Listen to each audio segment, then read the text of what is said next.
क्या आपने कभी सोचा है कि कुछ लोग बिना मेहनत के भी धनवान बन जाते हैं और कुछ लोग जी जान लगा देने के बाद भी खाली जेब ही रहते हैं?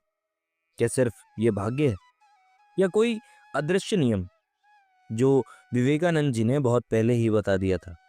आज इंदु दुबे स्टोरीज में आपको सुनाने जा रहे हैं हम विवेकानंद जी के वो 5 रहस्य जो अगर आपने जीवन में समझ लिए तो धन खुद ब खुद चलकर आपके पास आ जाएगा। विवेकानंद जी कहा करते थे कि ऊर्जा ही जीवन है, नकारात्मकता मृत्यु है। धन सिर्फ मेहनत से नहीं आता, बल्कि आपके भीतर की ऊर्जा से आकर्षित होता है। अगर आप शिकायत करते हैं कि मेरे पास पैसा नहीं है, नसीब खराब है, तो आप उसी कमी की ऊर्जा को ब्रह्मांड में भेजते हैं और ब्रह्मांड वही लौटाता है, कमी। एक बार एक शिष्य ने उनसे पूछा, स्वामी जी, मैं बहुत मेहनत करता हूं पर धन नहीं टिकता। विवेकानंद जी मुस्कुराए और बोले, तू मेहनत करता है पर तेरे मन में कमी का भय है। जिस चीज से तू डरता है वही तुझसे दूर भागती है। अगर आप अपने मन को समृद्धि की ऊर्जा से भर दोगे तो पैसा आपको ढूंढेगा, आप पैसे को नहीं। विवेकानंद जी कहते हैं कि जिसका जीवन दूसरों के काम आए वही सच्चा धनी है। धन का प्रवाह एक ऊर्जा का चक्र है। अगर आप सिर्फ लेने में विश्वास रखते हैं तो चक्र रुक जाता है, लेकिन अगर आप देने लगते हैं, चाहे मुस्कान, मदद या सेवा, तो वो चक्र सक्रिय हो जाता है। विवेकानंद जी ने एक बार कहा था कि तुम्हारे पास जो है वो दूसरों का हक है, उसे लौटाओ, उसे ब्रह्मांड तुम्हें 2 गुना लौटाएगा उसको। कई लोग सोचते हैं कि पैसा जमा करने से बढ़ता है, लेकिन विवेकानंद जी सिखाते हैं कि पैसा रुकने से सड़ता है, चलने से बढ़ता है। विवेकानंद जी ने कहा था कि हम वही बनते हैं जो हम सोचते हैं। अगर आपके विचार गरीबी के हैं तो आपकी हकीकत में भी गरीबी ही वैसी रहेगी। लेकिन अगर आप हर दिन ये सोचते हैं कि मेरा जीवन समृद्ध है, मैं धनवान हूं, तो ब्रह्मांड आपकी सोच को सत्य बना देता है। विचार एक बीज है और धन उस बीज का फल। अगर बीज डर तो संदेह और कमी का है, तो फल भी वैसा ही मिलेगा। एक कथा के अनुसार एक व्यापारी ने विवेकानंद जी से कहा, स्वामी जी, मेरे व्यापार में बार बार नुकसान हो रहा है। विवेकानंद जी ने बस इतना कहा, नुकसान नहीं, अपने विचार बदलो।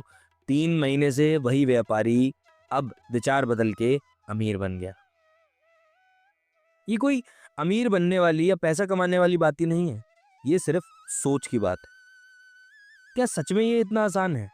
हाँ, अगर आप अपने विचारों को नियंत्रित कर लें तो। विवेकानंद जी ने कहा था कि विश्वास में ऐसी शक्ति है जो पर्वत को भी हिला देती है। धन का मार्ग सीधा नहीं होता, कभी कभी वो देर करता है ताकि आपको परखा जा सके। जो व्यक्ति बीच में हार मान लेता है वो उसी क्षण अपनी समृद्धि को खो देता है। एक बार एक युवक स्वामी जी के पास आया और बोला, मैं हर बार असफल हो जाता हूँ स्वामी जी, क्या करूं? स्वामी जी ने जवाब दिया, क्या तू पेड़ को बीज डालते ही फल मांगने लगता है? धन का फल भी तब मिलता है जब विश्वास और धैर्य साथ हो। इंदु दुबे स्टोरीज में कहा जाता है कि कभी कभी ब्रह्मांड आपको रोकता नहीं, बल्कि सही समय तक थामे रखता है। विवेकानंद जी का सबसे गुण उपदेश यही था कि कर्म ही पूजा है। धन का सबसे बड़ा रहस्य कर्म है।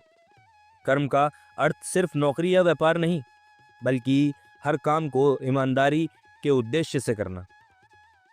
किसान खेत में हल चला रहा है, सूर्य की रोशनी आ रही है, लेकिन किसान ईमानदारी से काम कर रहा है, चाहे सूर्य की रोशनी कितनी भी तेज हो और कितनी भी धीरे। विवेकानंद जी कहा करते थे कि अगर तुम ईमानदारी से कर्म करते हो तो धन तुम्हारे पीछे भागेगा। आज के समय में लोग शॉर्टकट ढूंढते हैं, लेकिन विवेकानंद कहते थे कि सफलता का कोई शॉर्टकट नहीं है। जो मन लगाकर काम करता है वो एक दिन राजा बनता ही है। अब सोचो, अगर तुम अपनी ऊर्जा को सकारात्मक रखो, सेवा करो, विचारों को नियंत्रित करो, धैर्य रखो और कर्म में निष्ठा रखो, तो क्या धन नहीं आएगा? आएगा।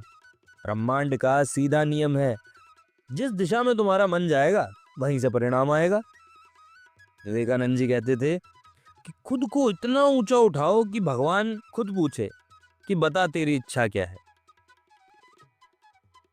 अंत में यही है कि धन सिर्फ बैंक बैलेंस नहीं है, बल्कि आपकी ऊर्जा, विचार, कर्म का प्रतिबिंब है।